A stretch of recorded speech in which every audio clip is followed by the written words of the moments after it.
बोलो आप भी बोलो आप बोलो जोर से नहीं बोलो ऐसे करके नहीं बोलना वाल्मीकि रामायण में पढ़ी मैंने मैंने तो काफी सुधी 8 को जन्म बताया हनुमान जी को आप हनुमान जी को मनाओ जय सुधी गुरु को मनाओ देखो वाल्मीकि रामायण में आपने जो पढ़ा है वो मैंने तो पढ़ा नहीं और जो हम मनाते हैं ना जन्मदिन मनाना चाहिए जन्मोत्सव भी नहीं और जयंती भी।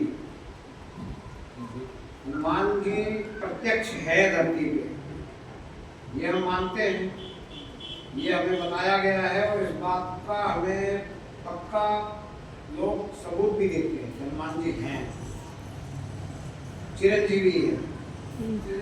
हाँ इस धरती जब तक रहेगी जब तक हनुमान जी रहेंगे। तो जन्मोत्सव किसको मनावा जन्मोत्सव मनावा राम को क्यों राम जी धरती पर पहुंचे। कृष्ण को जन्मोत्सव मनावा क्यों क्योंकि कृष्ण जी धरती पर पहुंचे। तो मैं अपने हिसाब से वहां को जन्म करा कि भाई चैत्र शुक्ल नवमी के दिन राम जी को जन्म हो मैं जन्म उत्सव मनावा उनको जन्म करा कृष्ण जी को जन्म करवावा करवावा नहीं भादवा की अष्टमी में। लेकिन हनुमान जी तो अब धरती पर ही है जब धरती पर ही है तो जन्म तो अपना करवाना को नहीं जन्मदिन मनाना ज्ञान आबाद मैं अगर धरती पर हूँ तो मारो अगर थे मनाओ जन्मदिन मनाओ कि जन्मोत्सव मनाओ कि जयंती मनाओ जन्मदिन मनाओ। लोग महाराज जी को जन्मदिन इस दिन है महाराज जी को जन्मदिन मनाओ तो ऐसे हनुमान जी को भी जन्मदिन मनाना चाहिए।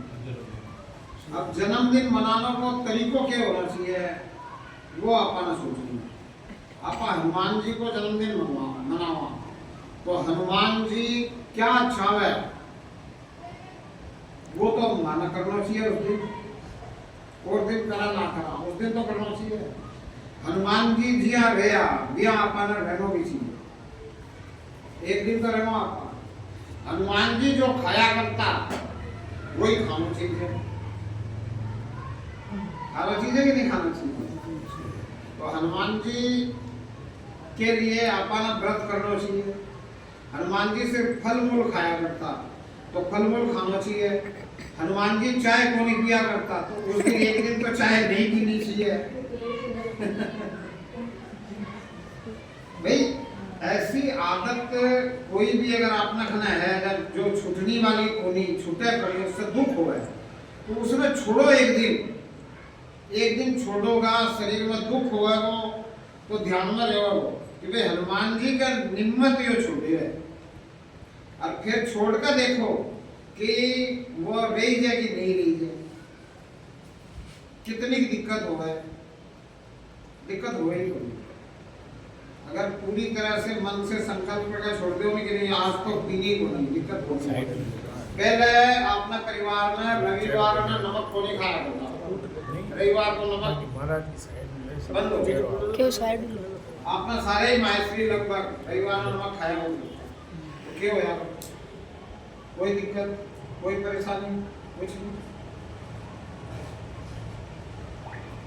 बिना नमक रविवार को आपका भोजन प्रसादी बिना नमक की हो जाता तो ऐसे ही जैसे हनुमान जी की जयंती मनाओ तो हनुमान जी चाय को नहीं पिया करता तो चाय ना बंद कर देगी और कर देखो कोई तकलीफ को नहीं होगा जहाँ माता जी भी कहा नहीं बोला छोटी जी को नहीं तकलीफ होगा वो नहीं होगा।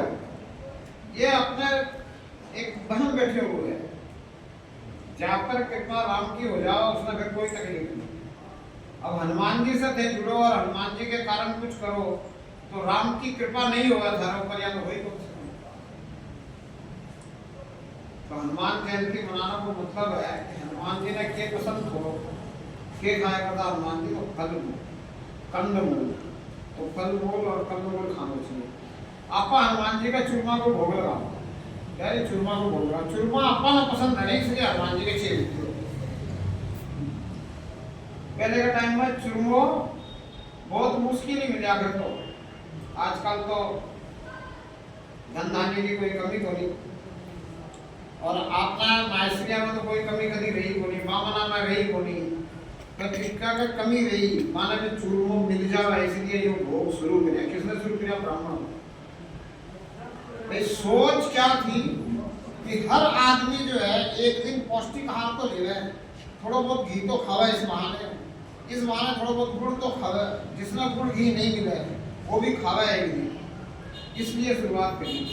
लेकिन अब अगर समझो बात में, तो आज के समय में हनुमान जी के चूरमा को भोग लगाने की जरूरत है। क्यों? जिस टाइम में हनुमान जी प्रत्यक्ष राम जी के साथ थे, उस टाइम में चूरमा को कोई काम ही को नहीं था। जंगल में चूरमा बनावा कौन, खुआवा कौन? उस टाइम में गाय की, दूध की और की व्यवस्था सिर्फ ऋषि मुनियों के पास हुआ करती या राजा महाराजाओं के पास हुआ करती। तो घी पर तो मावा चूरमा बनाना चाहिए। बड़े खेती कौन करे, कौन गुड़ बनावा जो चूरमा आवे, वो नहीं था। तो यह जो व्यवस्था है अब समय के अनुसार फिर बदल देनी चाहिए। अपन हनुमान जी का भोग क्या लगाना चाहिए? कंद मूल फल, जो उनका भोजन है वो भोग लगाओ, और वो भोग सबको बांटो, खुद भी खाओ, ये अच्छी बात, ठीक है। इस तरह से हनुमान जी को क्या मनाओगे? जन्मदिन। अब मना लो किसी दिन, कोई दिक्कत नहीं। जिसने जी अच्छा लगा ब्याह कर लेना चाहिए, उसमें कोई दिक्कत नहीं। जिसने जो समझ में आवा कर लेना चाहिए। पर दुनिया की रीत के साथ में रीत मिलाकर चलना में फायदा है। जो दुनिया में चाल रहे नहीं, उसने चला मिला के चलना में फायदा है। अगर कहीं वाल्मीकि रामायण में कुछ लिखो होगा है और आपने अगर यह बात मिल गई, तो उसमें से निकाल कर रखो उसको, पेज नंबर वाल्मीकि रामायण को, और कौन से श्लोक में मिलियो था ना, वो अगर मैंने दियोगा तो फिर मैं उस बात में आगे बढ़ा भी सकूँ। काफी दिनों के पति भाई ऐसी याद है, आज थे कुछ कोई पूछ में कोई समझ में पूछी कोई जिज्ञासा है कोई ना। हाँ तो नहीं, अच्छो गया थे पूछे, आप पता चले होना। लेकिन अगर थे उसकी खोज कर सको, थारा घना समय है, इस समय तो बात पूरी पड़ेगी। हाँ तो पढ़ो, क्या दिक्कत है पढ़ना में? पहले थे पढ़िया पढ़ने के लिए कि भाई पाठ करना है, जिम्मे थाने मिल गयो थे। अब उसका खोजने के लिए पढ़ोगा तो और भी चीज़ें समझोगा, और भी उसको कुछ ना कुछ थाना नया मिल जाए। क्योंकि शास्त्र को जितनी बार पढ़ोगा नहीं, जितनी बार कुछ ना कुछ नया मिलेगा। हाँ, तो बात से करके अगर मैंने भेज सको तो समझो कि कृपा हो जाएगी थारी। थाना कष्ट हुआ उसके लिए मैं पहले माफी मांग लूँ। हालांकि शास्त्र पढ़ना में कष्ट होना नहीं चाहिए। हाँ, तो वो जरूर करो, फिर उसके ऊपर चर्चा होगी, फिर बात कुछ समझ में आएगी कि भाई यह कैसे शुरू हुई और जो होना चाहिए तो सही हो जाओ। देखो, अपना सनातन सभ्यता संस्कृति, धर्म पर चलने वाली सभ्यता संस्कृति है। यहाँ कोई भी लकीर का फकीर नहीं है। यहाँ तो सुधार की गुंजाइश है, जितना सुधार हो सके। जो भी कोई सुधार करना चाहे, यहाँ हमेशा सुधार की गुंजाइश रहेगी। कोई एक बात की नहीं है कि नहीं हमने तो ये बात मान ली और मान ली। अपने सनातन सभ्यता संस्कृति में कोई डंडा पहुंचा रहा है कि तू यो काम नहीं करे तो तू सनातनी नहीं चलेगा, कोई डंडा पहुंचा रहा है। परमात्मा ने माना है तो भी सनातनी, परमात्मा ने नहीं माना है तो भी सनातनी, हनुमान जी ने माना तो भी सनातनी, राम जी ने माना तो भी सनातनी, कृष्ण जी ने माना तो भी सनातनी, राधा ने माना तो भी सनातनी, कबीर ने माना तो भी सनातनी, संत रविदास ने माना तो भी सनातनी। किसी भी संत ने माना है, किसी भी बाबा ने माना है, किसी साधु ने माना है, अपने आप ने माना, माता पिता की पूजा करे, माता पिता की सेवा करे, सब सनातन। कोई जरूरी नहीं है कि एक जगह आप एक लकीर के फकीर बनना है। बाकी जितनी सभ्यता संस्कृति है सब में आपके ऊपर डंडा चाहता कि तू यहाँ करे तो ही है मुसलमान, तू यहाँ करे तो ही क्रिश्चियन है, तू यहाँ रहे तो ही सिख है, तू यहाँ रहे तो ही बौद्ध है, तू यहाँ रहे तो ही जैन है। सब जगह बाउंडेशन है, सब जगह बंधन है। लेकिन सनातन सभ्यता संस्कृति बिना बंधन का है। बंधन तोड़ मिलाए राम, किस सतगुरु को लग। ये हमारे सनातन का क्या होता है। सनातन जो ये हमारी सभ्यता संस्कृति है, इसमें ऋषि मुनियों ने क्या बोला, वसुधैव कुटुंबकम, पूरी धरती अपना परिवार है, पूरी धरती अपना परिवार है। जब पूरी धरती परिवार है तो पूरी धरती में अपना वही करना चाहिए जो अपना परिवार में करना चाहिए कि नहीं करना चाहिए। आपका परिवार में कहीं कहीं करना, सबको परिवार में पेट भरना की सोचा कि नहीं सोचा, सोचा नहीं। तो पूरी धरती अपना परिवार है तो आपका भी धरती में सबको पेट भरने की सोचा, हर जीव को। अपनी संस्कृति खाओ और खिलाओ की संस्कृति है, अपनी संस्कृति जियो और जिलाओ की संस्कृति है। आपका चींटी के लिए भी उसका बिल का सामना उसका बिल रखा होगा, और चींटी के लिए, पक्षियों के लिए, हर जीव के लिए आपने क्या सिद्धांत बना दिया ऋषि मुनियों ने कि तवे की पहली रोटी किसको, गाय, दो ग्रास निकालो। तवे की अंतिम रोटी कुत्ते। तो सबके लिए वसुदेव कुटुंबकम का मतलब यही है कि जैसे आप अपने परिवार में सबका पेट भरना चाहते हो, वैसे धरती पे सबका पेट भरने के लिए तैयार हो। इसलिए ये वसुदेव कुटुंबकम है, इसलिए ये वसुधा पूरा मेरा परिवार है, हर जीव मेरे परिवार का अंग है, हर जीव मेरे परिवार जैसा है, हर जीव। सनातन सभ्यता संस्कृति में ये बात है कि भूखे को भोजन, प्यासे को पानी, जिसके पास वस्त्र नहीं है उसको वस्त्र दो, जरूरतमंद की सेवा। सेवा किसकी, जरूरतमंद। बिना जरूरतमंद के अगर आप सेवा कर रहे हो तो वो सेवा नहीं, वो और ही कुछ है। वो क्या है वो आप देखो, उसके लिए मैं क्या बोलूं कि वो क्या है। लेकिन सेवा किसकी, जरूरतमंद। अगर आप जरूरतमंद की सेवा कर रहे हो तो ही सेवा है, इस बात का बिल्कुल पक्का ध्यान रखो। बिना जरूरतमंद के आप कर रहे हो तो मनवार है, रिश्वत है, भ्रष्टाचार है, खिदमत है, और भी कुछ कह लो जो आपको समझ में आए वो है। लेकिन सेवा किसकी, जरूरतमंद। ये वसुदेव कुटुंबकम का मतलब। अच्छा, और क्या करते हैं हम अपने परिवार में? हम चाहते हैं कि हमारे परिवार में सभी चरित्रवान हो, सभी गुणवान हो, सभी व्यवहार कुशल हो, सभी कुशाग्र हो, सभी अच्छे हो, सच्चे हो। कोई भी हमारे परिवार में गलत कार्य करने वाला ना हो। ऐसा चाहते हैं कि नहीं चाहते हम अपने परिवार में? चाहते हैं ना अपने परिवार में हम?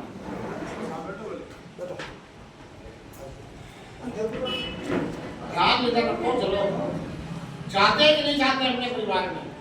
तो इस धरती के ऊपर भी कोई बिगड़ा हुआ ना हो, सभी चरित्रवान हो, सभी नैतिकवान हो, सभी व्यवहार कुशल हो।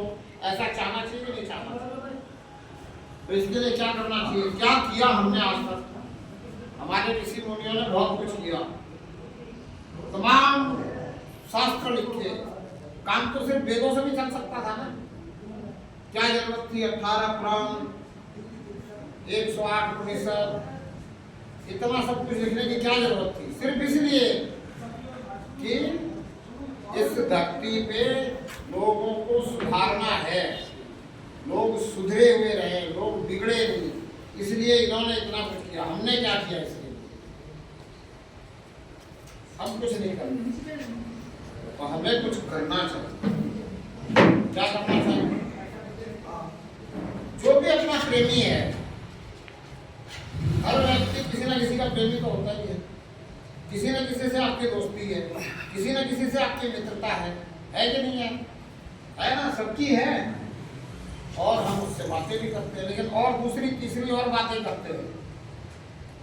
तो हमें सुधार की बातें करनी चाहिए कि इस दुनिया में सुधार कैसे लोगों को अच्छी बातें सिखाई जाए, कैसे लोगों तक सही बात पहुंचाई जाए, उस पहुंचाने के लिए क्या करना चाहिए। ये अगर बातें आपके बीच में होने लग जाए, आप करने लग जाओ, तो मैं समझता हूँ कि आपको ये बोलना नहीं पड़ेगा कि जमाना बिगड़ गया। कभी नहीं बोलना पड़ेगा, सब आपको सुधरे हुए मिलेंगे। और इसकी शुरुआत अपने घर से अगर की जाए तो बहुत बढ़िया है। अपने घर में सभी को लेकर के बैठे 24 मिनट, 24 घंटे में 24 मिनट सभी एक साथ इकट्ठे होकर नहीं बैठ सकते क्या? 24 घंटे में 24 मिनट जो है हम को एक साइड में रख करके आपस में बातें नहीं कर सकते क्या? कर सकते हैं ना। अच्छा, हम 24 मिनट तक लगातार एक आदमी की सुन नहीं सकते क्या? अगर 8-10 आदमी का परिवार है तो सब अगर एकत्र बैठ गए 24 मिनट, तो एक आदमी की 24 मिनट सुन नहीं सकते क्या? सुन सकते हैं ना। अब उसमें वो क्या बताएगा? जब सारे परिवार के बैठे हो तो क्या बातें चलेगी? अच्छी बात चलेगी, सच्ची बात चलेगी, सच्ची बात चलेगी, उसका अपना अनुभव चलेगा, उसने दुनिया में क्या देखा, क्या जाना, क्या समझा, वो बताएगा ना। अच्छा, 10 मेंबर है तो 10 दिन के बाद उसका फिर नंबर आएगा। 10 दिन के बाद नंबर आएगा नहीं उसका फिर, तो 10 दिन में उसने और क्या ऑब्जर्व किया, क्या उसके अनुभव में आया, वो 10 दिन के बाद फिर आपको बताने के लायक हो जाएगा। और इसी कारण से वो इस दुनिया में बहुत कुछ सीखने वाला हो जाएगा, अनुभव से, दुनिया को देख करके सीखने वाला हो जाएगा। तो ये काम अगर हम अपने घर से शुरू करें, अड़ोस पड़ोस में जो हमारे मित्र प्रेमी हैं उनको बताएं कि भाई हमने तो अपने घर में ऐसा शुरू कर दिया, आप भी शुरू करो। इससे होगा क्या? आगे आने वाली पीढ़ी को आप वो दे पाओगे जो आप देना चाहते हो, जो आप समझाना चाहते हो आगे आने वाली पीढ़ी को। उन नौनिहालों तक वो बात पहुंचेगी जो आप पहुंचा नहीं पा रहे हो, जो पहुंचनी चाहिए। धर्म की बात, सभ्यता संस्कृति की बात, आप उन नौनिहालों को ये बता पाओगे कि धर्म और अधर्म में कितना अंतर है, धर्म किसे कहते हैं, अधर्म किसे कहते हैं। नौनिहालों को आप बता पाओगे कि सनातन सभ्यता संस्कृति ही सिर्फ धर्म पर चलने वाली सभ्यता संस्कृति है। बाकी और जितनी भी सभ्यताएं संस्कृति है वो धर्म पर नहीं चल रही है, एक सिर्फ जैनियों को छोड़कर, जैनियों को छोड़ करके और कोई भी सभ्यता संस्कृति धर्म पर नहीं चल रही। तो जैनियों को छोड़ करके बाकी सब अधर्मियों का गैंग है। मैं तो खुला कहता हूँ, लोग कहते हैं विधर्मी, मैं कहता हूँ विधर्मी कहना बंद करो। कब तक डरोगे? क्यों डर के बोलते हो? किससे डरते हो? परमात्मा से तो डरते नहीं, सीसीटीवी कैमरे से खूब डरते हो। कहीं लिखा हो कि आप सीसीटीवी कैमरे के निगरानी में हो, बड़े सावधानी से अपनी चाल चलन को रखते हो, बड़े सावधानी से व्यवहार करते हो। अब आजकल तो रिकॉर्डिंग वाले आ गए हैं सीसीटीवी कैमरे, तो बोलने में भी सावधानी रखते हो, कहीं कोई शब्द मेरा कैमरे में कैप्चर ना हो जाए। लेकिन परमात्मा सबको देख रहा है, सब जगह देख रहा है। आप हमेशा परमात्मा की निगरानी में हो, परमात्मा की आंखें आपको देख रही है, आप इसका ध्यान नहीं रखते, है कि नहीं? तो ये सब बातें कैसे पहुंचेगी नौनिहालों को? जब आप उनको 24 मिनट ले करके अपने पास 24 घंटे में बैठोगे और 24 मिनट एक व्यक्ति को सुनने के लिए तैयार होगे। अगर एक व्यक्ति 24 मिनट नहीं बोल रहा है तो उसको 10-5 मिनट बोलने के बाद दूसरे को मौका दो, रोटेट होता रहे। धीरे धीरे आप देखोगे कि वो 1 घंटा बोलने के लिए भी तैयार हो जाएगा, उससे भी ज्यादा बोलने के लिए तैयार हो जाएगा। उसकी तैयारी कौन करवाएगा? आप करवाओगे। आज धर्म के विषय में कितने व्यक्ति बोल सकते हैं? बहुत कम। 1000 व्यक्तियों में से कोई 10 व्यक्ति भी बोल पाए तो मुश्किल है जो धर्म के विषय में बोल सके। लेकिन अगर ये काम किया जाए, 24 मिनट अपने परिवार को एकत्र लेकर के ये चर्चा की जाए, तो हर व्यक्ति बोलने के लिए तैयार हो जाए।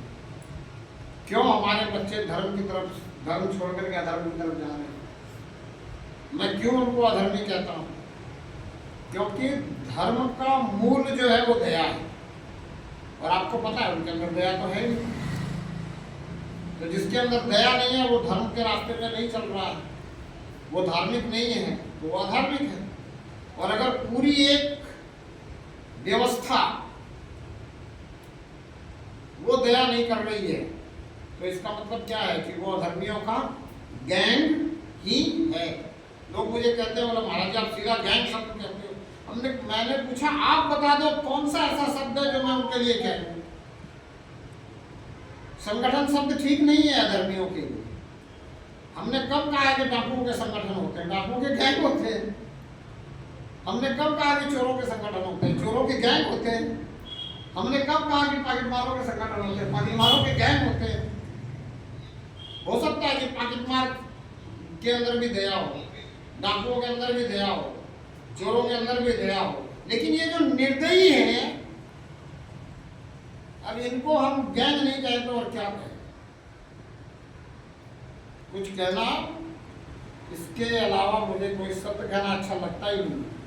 और इस बात को मैं सबको समझाना चाहता हूँ, इस बात को हमारी माताएं बहनें समझें और अपने बच्चों को समझाएं कि इस भारत भूमि में धर्म परिवर्तन हो ही नहीं रहा है।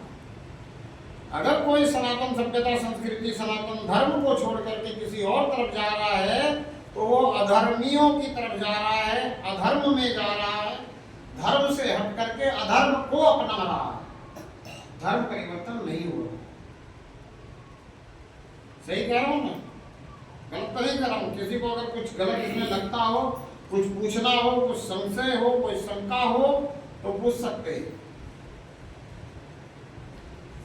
सही है ना बात? तो अब हम वसुधैव कुटुंबकम वाले अगर हैं, पूरी धरती को अपना परिवार समझते हैं, तो ये सुधारने की जिम्मेदारी हम ले और सबसे पहले अपने परिवार को, बच्चों को जो है ये शिक्षा दें, उनको बताएं, उनके अंदर सुधार लाएं और फिर लोगों को सुधारें।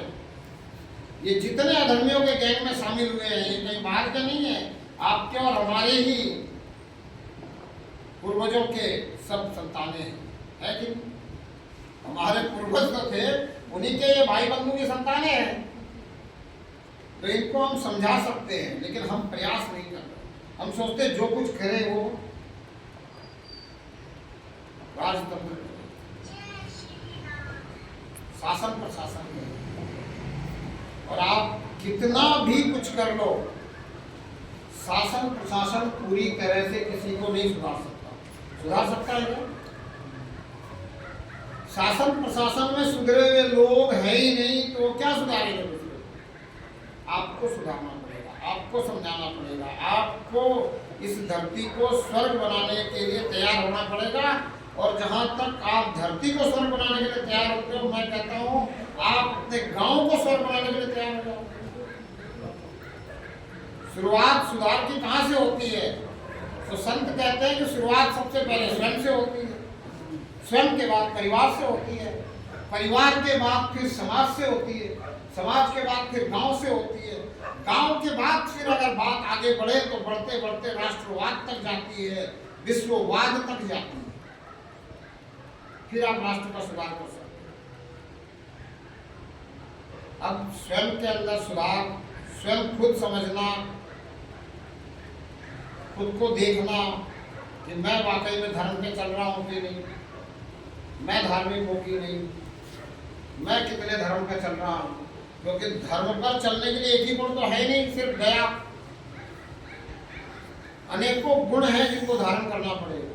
हमारे शास्त्रों में हमारे ऋषि मुनियों ने लिखा है कि धारयति इति धर्म।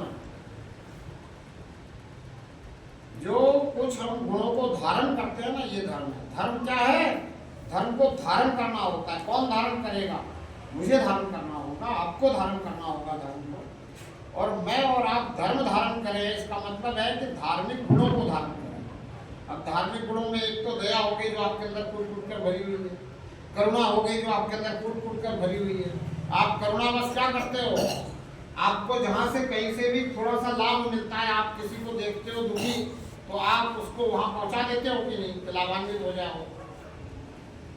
इसके लिए बहुत बड़ा उदाहरण देता हूँ कभी कभी मैं, कि हमारी माताएं, मातृशक्तियां, इनको माँ बनने की बड़ी इच्छा होती है।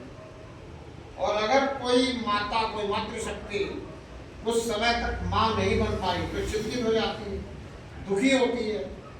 आप उससे जो कहो वो करने के लिए तैयार है, और जो करने के बाद में अगर वो मातृत्व उसके अंदर आ गया, वो माता बन गई, तो फिर अगर उसको कोई मिले, पूछे ना पूछे, लेकिन करुणा ऐसी है कि वो अपने आप ही बता देती है कि मैं तो वहां गई थी और इतने सालों बाद मुझे जो है पुत्र रत्न की, संतान की प्राप्ति हुई। तो ये करुणा भी आपके अंदर भरी हुई है कि आपको जहां से भी लाभ मिलता है ना, आप वहां दूसरे को पहुंचाने की कोशिश, प्रयास, अनायास करते हो। दया है आपके अंदर, करुणा है आपके अंदर, प्रेम है। किससे किससे प्रेम है?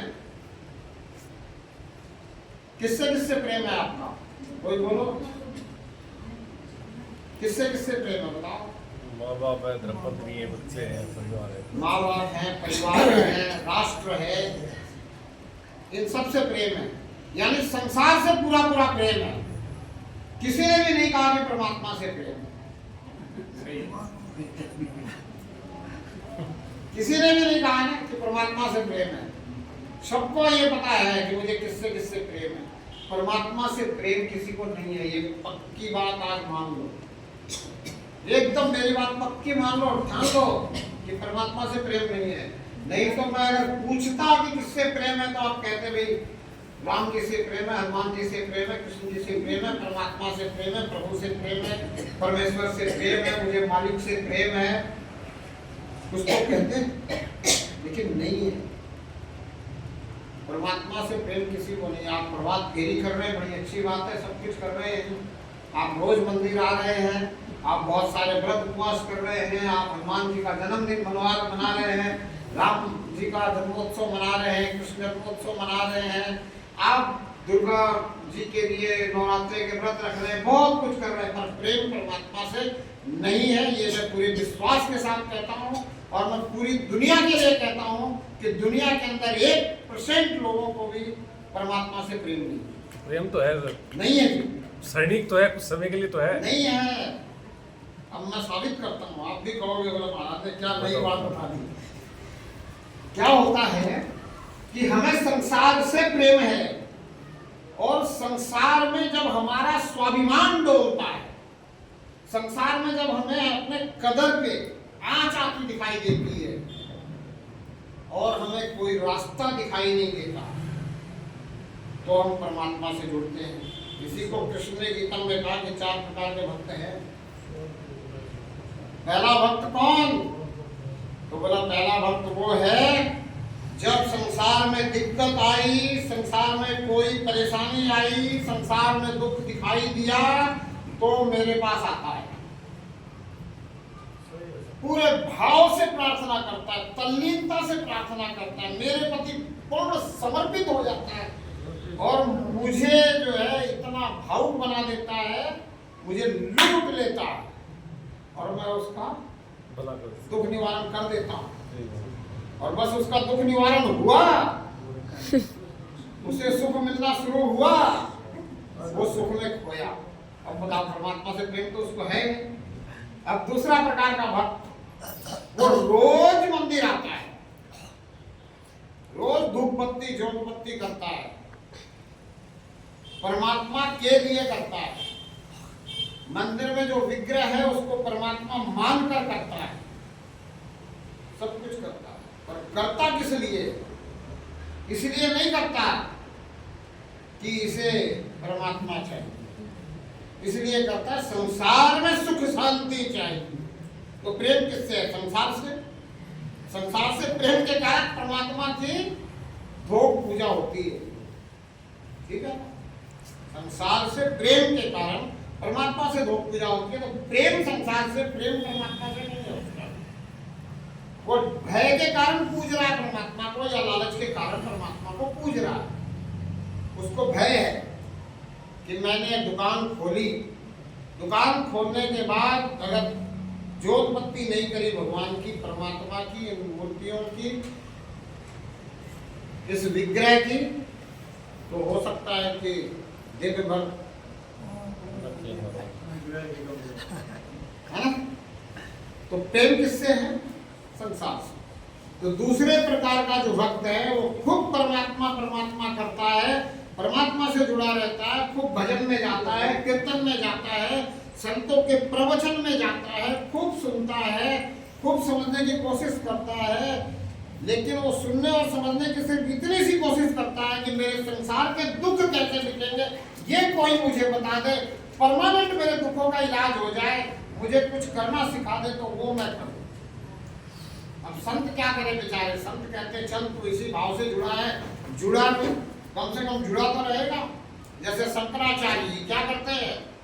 शंकराचार्य अद्वैत सिद्धांत का प्रतिपादन करते हैं, अद्वैत सिद्धांत के ऊपर कई सारी पुस्तकें लिखते हैं, कई सारे शास्त्र घड़ देते हैं, पढ़ने के बाद लास्ट में क्या कहते हैं, भज गोविंदम भज गोविंदम भज गोविंदम भज गोविंदम, लेकिन उसके आगे एक शब्द क्या लगा दिया, मूढ़मते। भज गोविंदम मूढ़मते। बोला मैं इतनी बात बता रहा हूँ, इतने सारे शास्त्र लिख दिए, अद्वैत सिद्धांत सिखा रहा हूँ, तुझ में तेरा परमात्मा दिखाने की कोशिश कर रहा हूँ, फिर तुझे समझ में नहीं आ रहा है तो तू मूढ़मती है। तो तू भज गोविंद तू जो कर रहा है वो करता रहे, अन्यथा तू इससे भी दूर हो जाएगा। तू परमात्मा से जुड़ा रहेगा तो कभी तो बुद्धि आएगी, कभी तो परमात्मा तुझे सद्बुद्धि देगा। तू किसी भी तरह से परमात्मा से जुड़ा रहे, परमात्मा से अपना जुड़ाव खत्म मत कर। भज गोविंदम मूढ़मते। अन्यथा अद्वैत सिद्धांत का प्रतिपादन करने वाले शंकराचार्य जी, उनको क्या जरूरत थी, परमात्मा से जुड़े रहो। संत भी चाहते हैं कि आप परमात्मा से जुड़े रहो, चाहे लालच के कारण जुड़े रहो, चाहे भय के कारण जुड़े रहो। तो ये दूसरे प्रकार के जो भक्त हैं, इनको भी परमात्मा से प्रेम नहीं। अब तीसरे प्रकार का कौन है, वो जिज्ञासु है। उसके अंदर जिज्ञासा है, उसने दुनिया से सुना है परमात्मा के बारे में बहुत कुछ, अब वो जानना चाहता है परमात्मा है भी कि नहीं है, कि सिर्फ कपोलकल्पित बातें हैं।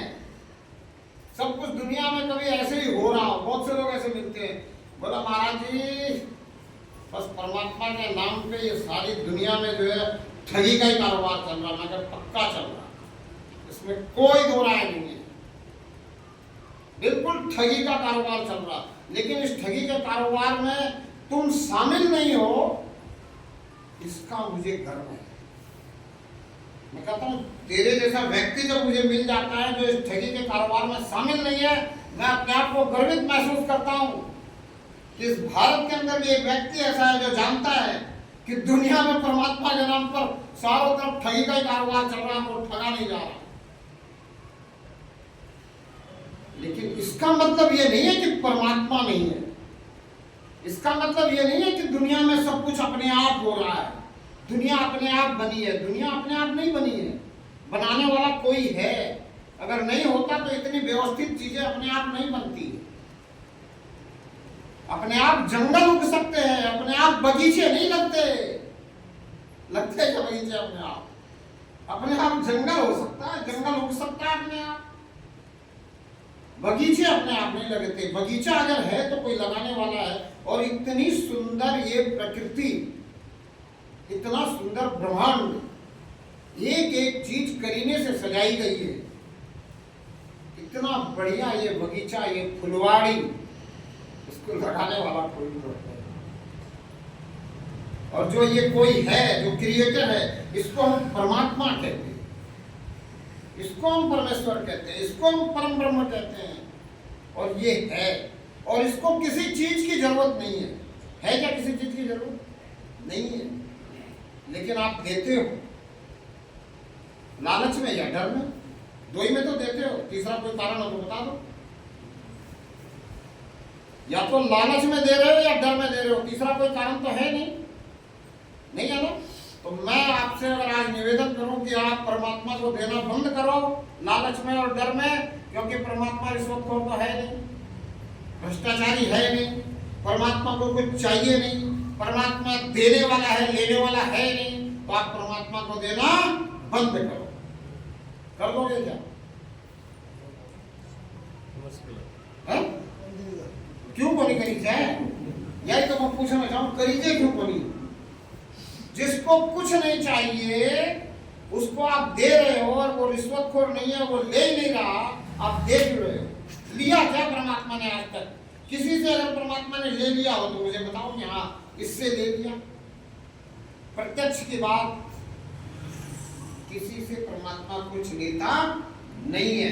हमने मंदिरों को बना रखा है, मंदिरों की व्यवस्था के लिए हमें देना चाहिए, तो हमें मंदिरों की व्यवस्था के लिए जो मंदिर का व्यवस्थापक है उसको देना चाहिए। लेकिन हम देते हैं अपनी लालच में और अपने भय में। सेवा के लिए हम बहुत कम देते हैं। सेवा के लिए तब देते हैं जब वो व्यवस्थापक कोई प्रोग्राम करे, ढोंग डपाड़ा रचे, पाखंड रचे, फिर उसको देते हैं। अब वो भी बेचारा क्या करे, आप उसको सीधी उंगली से देते नहीं, सीधी उंगली से घी उसका निकलता नहीं, तो अपने उंगली टेढ़ी करता है घी निकालने के लिए, करना पड़ता है उसको।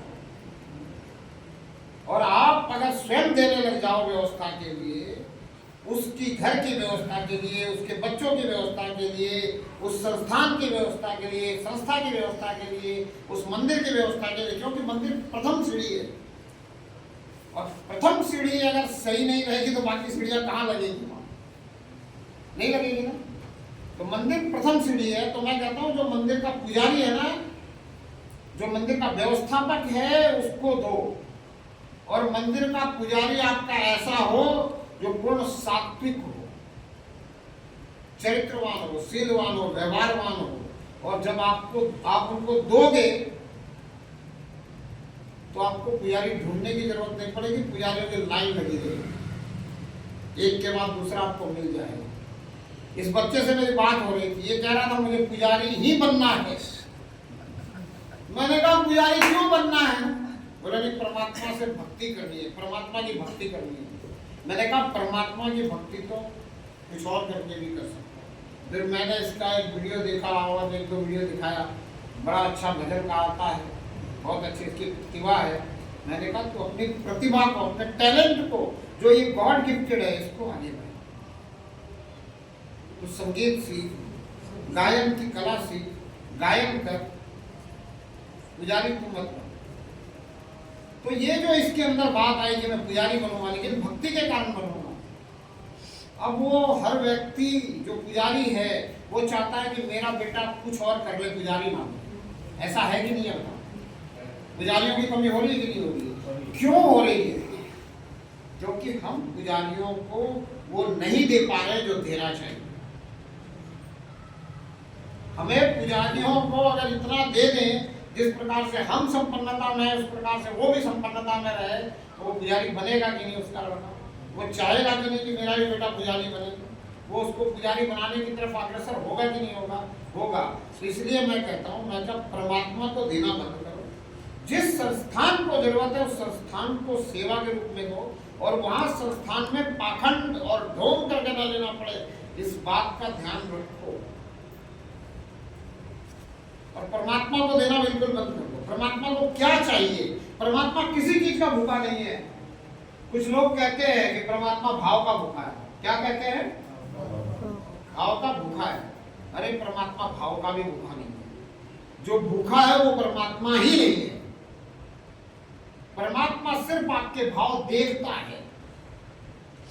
किस लिए देखता है? जिसके अंदर भाव है उसी के ऊपर कृपा करता है, और जैसा भाव है वैसी ही कृपा करता है। भाव के बिना अभाव है, भाव का प्रभाव है। तो आपके अंदर सिर्फ भाव होना चाहिए परमात्मा का। और प्रथम सीढ़ी अगर मंदिर है तो आप अपने घर के नौनिहालों को, छोटे बच्चों को, 2 साल के बच्चे को मंदिर लाना शुरू करो। वो बच्चा मंदिर नहीं आता है, नहीं आना चाहता है आपके साथ, वो आने लग जाए, उसकी व्यवस्था करो। उस बच्चे को क्या चाहिए बता सकता है कोई? बच्चों को क्या चाहिए? क्या प्रिय है बच्चों को? हमें बचपन में क्या प्रिय था बताओ?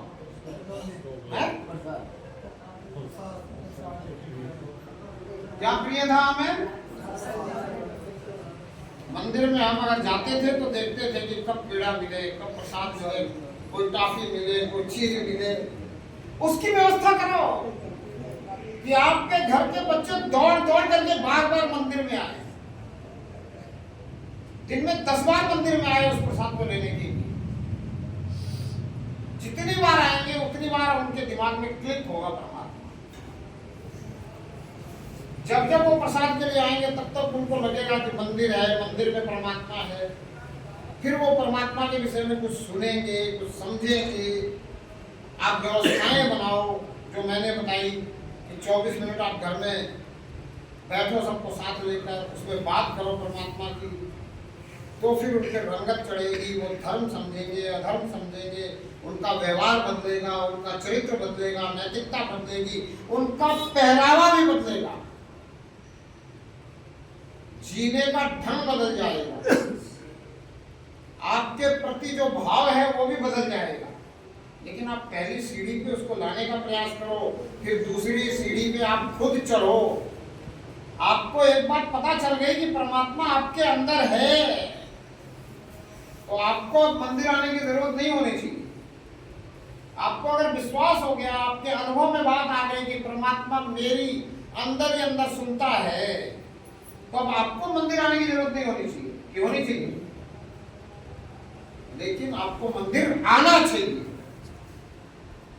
क्यों आना चाहिए? किस लिए आना चाहिए? उन नौनिहालों के लिए, उन बच्चों के लिए, उनको लेकर के आना चाहिए, उनको ये रास्ता दिखाना चाहिए। आप क्या करते हो? अकेले आ जाते हो, जल्दी जल्दी में अपना काम निपटाते हो। बोला भाई ये काम तो रहेगा, बोला क्या काम रहेगा, बोला पूजा करें, जो भी काम हो गया 10 मिनट में पूजा को काम निपटा रहा हूं, 10 मिनट में पूजा को काम निपटा रहा हूं, जो काम करिए ये तो भाव। परमात्मा ने पूजा की जरूरत पड़ी था, ये तो परमात्मा ने याद करो अंदर से, फरियाद करो अंदर से। परमात्मा कोई इसको बोले कि जिसके लिए खुशामद करो और खुश हो जाए। नेताजी की खुशामद करो तो नेताजी खुश हो सके, परमात्मा खुशामद से खुश नहीं हो। बस आप इतनी सी बात समझ कि उस खुशामद में जो आपका भाव है, वो जो 2 मिनट का आपका भाव बना है, बस उसके कारण परमात्मा आप पे राजी है। उसके कारण आपको लग रहा है कि परमात्मा मेरे ऊपर कृपा कर रहे हैं। और वो आपको कृपा क्या चाहिए? तो बोला सिर्फ दुनियावी चीज, दुनियावी वस्तुएं। किसके लिए? जो मेरे लिए नहीं है। किस लिए है? सिर्फ शरीर के लिए। मेरे लिए है क्या कुछ भी यहाँ दुनिया में? मेरे लिए कुछ भी नहीं है, सिर्फ शरीर के लिए। लेकिन इतनी सी बात समझ में नहीं आ रही है कि मैं शरीर नहीं हूं, मुझे एक दिन शरीर छोड़कर जाना है। दुनिया में बोला सबसे बड़ा आश्चर्य क्या है? तो बोला दुनिया में सबसे बड़ा आश्चर्य यही है कि लोग रोज किसी न किसी को जाते हुए देखते हैं, लेकिन स्वयं की कभी सोच ही नहीं पाते कि मुझे भी एक दिन जाना है, मुझे भी एक दिन जाना है। और इससे आगे अगर थोड़ी सी सोचो तो सोचोगे कि शरीर छोड़ के जाना है। और इसी शरीर के लिए हम सब कुछ माथापच्ची कर रहे हैं, जिस शरीर को छोड़कर, और इसी शरीर के लिए मांग रहे हैं। हमने तमाम संतों को सुना, कथाकारों से कथाएं सुनी, सब कथाकार, सब संत बता के गए होंगे कि परमात्मा से परमात्मा को मांगो, परमात्मा से दुनियावी चीजें मत मांगो। लेकिन हमने कभी परमात्मा से परमात्मा को मांगा, ऐसा किसी को याद है क्या? किसी को याद हो? 1 मिनट के लिए भी परमात्मा से परमात्मा को मांगा हो? इतना ज्यादा प्रेम संसार से हो गया ना साबित कि परमात्मा से प्रेम नहीं है। हो गया कि नहीं हो गया साबित कि परमात्मा से प्रेम नहीं है? इतना ज्यादा प्रेम है संसार से कि हजारों बार सुनने के बाद भी, चलो हजारों बार नहीं भी कहूं मैं, 100 बार भी नहीं कहूं, 10 बार तो कम से कम सुन लिया होगा अपने जीवन में। क्योंकि हम सभी, जब आप मेरे इतने से बुलावे में यहाँ आ सकते हो तो पता नहीं, आप जहाँ बड़े बड़े प्रोग्राम होते हैं, जहाँ महीनों पहले प्रोग्राम की व्यवस्था होती है, वहाँ आप लोग पहुँचने वाले ही हो। 10 बार तो आपने कम से कम सुना ही होगा कि परमात्मा से परमात्मा को मांगो, परमात्मा से कोई चीज नहीं मांगो। बताने वाले ने बताया भी होगा कि संत ये कह रहे हैं कि कोई भी चीज आपको मिलती है वो भाग्य से मिलती है या मेहनत से मिलती है, इसमें परमात्मा का कोई लेना देना नहीं है। भाग्य भी आपके मेहनत से मिलता है। संत तुलसीदास ने बिल्कुल परफेक्ट लिख दिया, सकल पदार्थ है जग माही, कर्म, कर्म मतलब मेहनत भी, और कर्म मतलब भाग्य भी। जो भाग्यहीन है उसे भी नहीं मिलता, और जो मेहनत नहीं करता उसे भी नहीं मिलता। भाग्यवश उसको मिल सकता है जो मेहनत नहीं करता, पर जिसके भाग्य में नहीं है उसको बिना मेहनत के तो बिल्कुल भी नहीं मिलता। इसलिए कर्म ही नर पावक नहीं। तुलसी ने एक और बात बिल्कुल परफेक्ट लिख दी, शुद्ध दारा और लक्ष्मी पापी के भी हो। शुद्ध दारा और लक्ष्मी पापी के भी हो। अब मुझे यहाँ बोलना पड़ता है कि पुरुष प्रधान समाज था उस समय, इसलिए उन्होंने लिख दिया शुद्ध दारा और लक्ष्मी। दारा यानी पत्नी, लेकिन यहाँ बैठी हुई मातृशक्ति ये समझ ले कि आपको पति भी मिलता है। पापी से पापी स्त्री को भी पति मिलता है, मिलता कि नहीं मिलता? मिलता है ना। तो कहने का मतलब हर पापी जीव को दुनियावी सब कुछ मिल सकता है, और भक्त भी दुनियावी चीजें ही चाहता है। तो भक्त में और पापी में अंतर क्या है? कोई अंतर? फिर भक्त को क्या चाहना चाहिए? भक्त को क्या चाहिए? भक्त को तो परमात्मा का दीदार चाहिए, भक्त को परमात्मा के दर्शन चाहिए, भक्त को जीवन सफल करना है। तो संत कहते हैं जीवन का मूल उद्देश्य परमात्मा का साक्षात्कार है। तो भक्त को तो परमात्मा का साक्षात्कार करना चाहिए ना। भक्त को तो परमात्मा से प्रार्थना करना चाहिए कि तेरा साक्षात्कार कैसे हो, तू कैसे मुझे दृश्यमान हो। भक्त तो भजन गाता है ना कि तू हर जगह भरपूर है, मेरी आंखों में नहीं दूर है। गाता ही नहीं गाता है। हमारी माताएं ज्यादा गाती है, किसी को याद भी होगा ये भजन गाया होगा। तो ये नूर मांगना चाहिए ना कि मुझे ऐसी दृष्टि प्रदान कर दे जिससे तू दृश्यमान हो, तू दिख जाए, और तुझे देख करके मैं भी तेरे बारे में कुछ कह सकूं। क्योंकि जिसने देखा उसने कहा तो सही कि जिधर देखता हूं उधर तू ही तू, हर बसर में हूं बहू। कहा ना, जिसने देखा उसने आपको समझाने के लिए कहा कि ना मंदिर में, ना मस्जिद में, ना काशी कैलाश में, मोको कहां ढूंढे रे बंदे, मैं तो तेरे पास में। लेकिन यहाँ थोड़ी सी गलती है। अगर परमात्मा मेरे पास में है और मैं मंदिर में बैठा हूं तो मंदिर में क्यों नहीं है? कि नहीं है? है ना मंदिर में भी।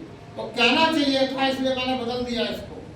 अब मैं कहता हूं है मंदिर में, है मस्जिद में, है काशी कैलाश में। अगर पहचानना चाहते हो तो पहचान मिलेगी तुम्हारे पास। अगर तुम्हारे अंदर पहचानने की जिज्ञासा उत्पन्न हो गई है, मुझे परमात्मा को पहचानना है, मुझे परमात्मा को देखना है, मुझे परमात्मा का साक्षात्कार होना चाहिए, मुझे परमात्मा के दर्शन करने हैं, तो पहचान मिलेगी, पास में मिलेगी। लेकिन ये भाव तो जगे, और जब ये भाव जगेगा तो कब जगेगा? जब परमात्मा से प्रेम होगा, संसार से प्रेम नहीं होगा। अब कुछ लोग कहते हैं महाराज जी तो फिर आपकी तरह संसार छोड़ दे, परमात्मा से प्रेम जगाए, फिर संसार को छोड़ दे। फिर मुझे उनसे पूछना पड़ता है कि मैंने संसार कहाँ छोड़ा है, बताओ। मैं अगर तुम्हारे साथ में बैठा हूँ और हमारे ऋषि मुनि कहते हैं कि वसुदेव कुटुंबकम है, तो मैं तो अपने परिवार में बैठा हूँ, मैंने कहाँ संसार छोड़ा है? आपको जो दिख रहा है वो आपके विचारों से दिख रहा है कि मैंने संसार छोड़ा है। मैंने संसार नहीं छोड़ा है, मैंने परमात्मा से प्रेम किया है। संसार परमात्मा का है, इसलिए संसार में रह करके संसार को कह रहा हूं कि तुम भी परमात्मा से प्रेम करो। मेरा भी उधर निर्वाह संसार से हो रहा है। मैं अगर कुछ कहीं सेवा कर रहा हूं तो वो आपसे लेके ही कर रहा हूं। मैं तो कहीं जाता नहीं मजदूरी करने, या मैंने कोई अपना व्यापार तो खोल नहीं रखा है, आपसे ही ले रहा हूं। और किसी साधु संत ने अगर व्यापार कर भी लिया हो तो वो आपसे लेकर के ही किया है, और शायद इस डर में कर लिया कि आज दे रहे कल देंगे कि नहीं देंगे, कल की अपनी व्यवस्था को बना लो ताकि कल भी मैं ऐसे सेवा कर सकूं और कल भी मेरी उधर पूर्ति हो सके। इसी भय के कारण किया होगा। लेकिन जिसका वास्तविक प्रेम परमात्मा से हो जाता है वो फिर भयभीत नहीं होता है, फिर वो जानता है कि ये हजारों हाथ परमात्मा के हैं, जिस हाथ से परमात्मा चाहे दिलवा देगा और जितना परमात्मा मुझसे करवाना चाहे उतना करवा लेगा, मैं करने वाला नहीं। छोड़ दिया सब भार तुम्हारे हाथों में। जब सब भार इसके हाथों में छोड़ दोगे उसके बाद आपको कोई चिंता फिक्र अगर मगर कुछ करने की जरूरत नहीं पड़ती है। लेकिन भजन गाते हैं, छोड़ते नहीं है जरा सा। भजन गाया और भजन से उठते ही फिर वही चालू, मन यो करना है, मन यो करना और मन ही यो करना। मन नहीं करूँ तो वही गृहस्थी में या बात बड़े बोलना है, गृहस्थी में या बात बड़े बोलना बहुत बने।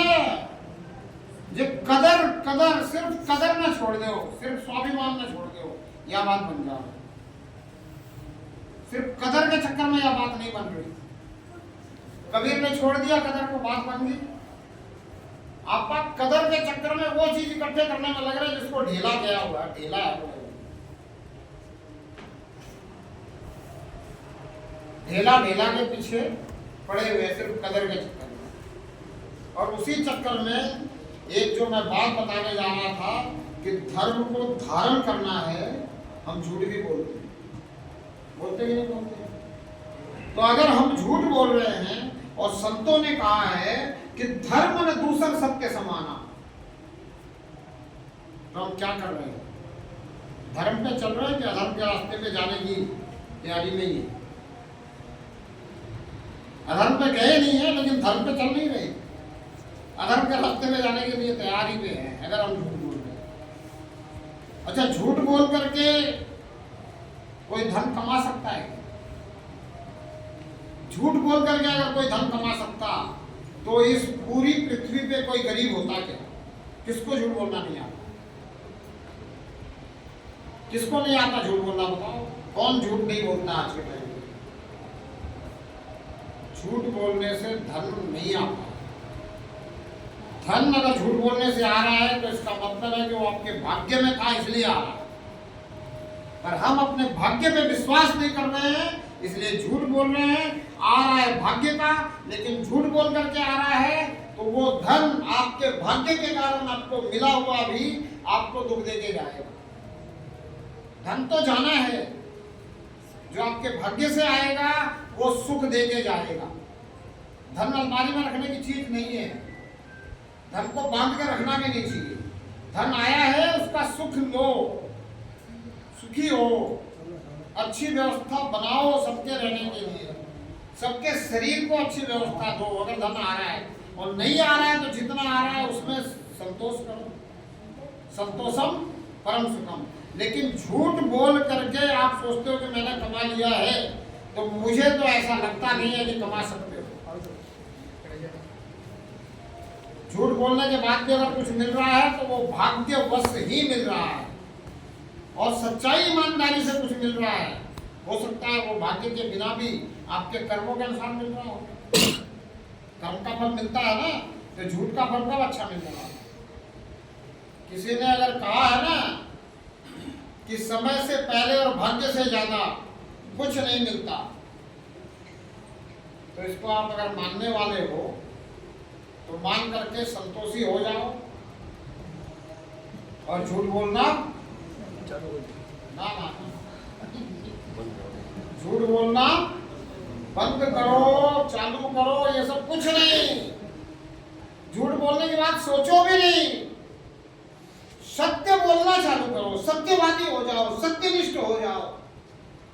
झूठ छोड़ने से नहीं छूटेगा, झूठ बोलना बंद करने से बंद नहीं होगा। जिस दिन से आप ये संकल्प ले लोगे कि मुझे आज से सत्य ही बोलना है, सत्यवादी ही होना है, उस दिन से आप झूठ नहीं बोल पाओगे। छोड़ोगे क्या? अंधेरे को यहाँ से बाल्टी से निकाल के बाहर नहीं फेंक सकते। एक बल्ब जला दो, अंधेरा गायब। आप सत्य बोलने के लिए संकल्पित हो जाओ, झूठ आपके जीवन से गायब सत्य बोलने के लिए संकल्पित हो। और झूठ आप बोलते कितने हैं? बहुत कम बोलते हो, बहुत कम, थोड़ा सा बोलते हो, वो भी डरते डरते बोलते हो, वो भी ये सोचकर बोलते हो कि इतनी झूठ तो परमात्मा माफ कर ही देगा। थोड़ी सी बोलते हो, माफ कर देगा झूठ। क्यों कर देगा? जानबूझ करके करो और फिर माफ कर देगा। आप अपने बच्चे को माफ नहीं करते झूठ बोलने पे, बोले जानबूझ के झूठ बोला है, दे और दो थोड़ा। मेरे से झूठ बोला है, दे दो थोड़ा। अपना झूठ बिक जाए सत्य की तरह, और दूसरे का झूठ पसंद नहीं है आपको। आपका झूठ परमात्मा पसंद करेगा और माफ करेगा। क्या समझते हो? आपका बच्चा सच बोले ये आप चाहते हो, तो परमात्मा नहीं चाहता कि मेरा बच्चा सच बोले। आप परमात्मा के बच्चे बनने चले हो, आप परमात्मा के दास बनने चले हो, परमात्मा के भक्त बनने चले हो। भक्त बनने का मतलब है समर्पित हो जाना। आप परमात्मा के समर्पित हो रहे हो, परमात्मा ने आपको स्वीकृति दे दी, परमात्मा आपको चुन लिया, और उसके बाद आप बोलोगे थोड़ी सी झूठ बोलो माफ कर देगा। क्यों करेगा? देगा, लेकिन इसका डंडा दिखाई नहीं देता, फिर दुखी हो गए। छोड़ो। छोड़ने के लिए संकल्प करो कि आज से मुझे सत्यवादी होना है, सत्यनिष्ठ होना है। जो मिलना है वो भाग्य से